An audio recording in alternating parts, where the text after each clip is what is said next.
अजितदादांबरोबर काम केलंय, काय सांगाल अजितदादांबरोबर? असं आहे की 1991 साली अजितदादा हे पहिल्यांदा विधानसभेच्या सभागृहामध्ये आले आणि 1995 सालापासून मी त्यांना बघत होतो.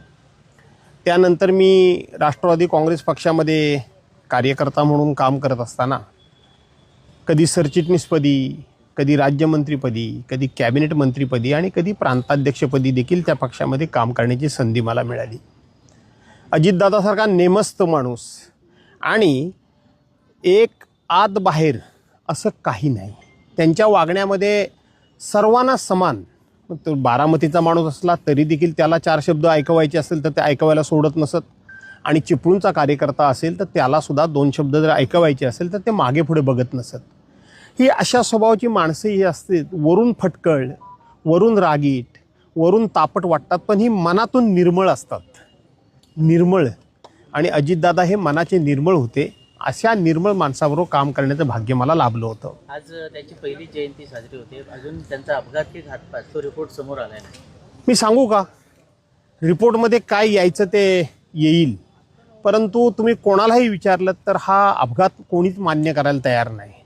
हा घातपातच आहे असं प्रत्येकजण मान्य करतोय, म्हणजे बोलतोय. आणि माझं मन देखील स्पष्टपणे सांगतंय की हा अपघात नाही, हा घातपातच आहे. एकंदरीत घटनाक्रम बघितला आणि त्यानंतर ज्या पद्धतीनं चौकशी सुरू आहे आणि त्या चौकशीचा वेग बघितला, चौकशीची दिशा बघितली, तर अधिक संशय बळावतो की हा अपघात नसून घातपातच असावा, असा संशय बळवायला पुरेपूर जागा आहे. एक राजकीय प्रश्न, नीट आंदोलन जे सुरू आहे नीटच्या संदर्भात, त्या संदर्भात आज तुमचं स्टेटस आहे. तुम्ही असं म्हणलात की घेणाऱ्यापेक्षा देणारा पण तेवढाच दोषी असतो. स्वाभाविक आहे. नीट पेपर ज्यांनी चोरले त्यांच्यावर तर कारवाई झालीच पाहिजे, त्यांना तर शिक्षा झालीच पाहिजे. पण समाजामध्ये असा प्रामाणिकपणा आहे की चोरीची वस्तू मी खरेदी का करावी? चोरांनी चोरी केली म्हणून ती वस्तू थोडक्यात मिळते तर मी का घ्यावी?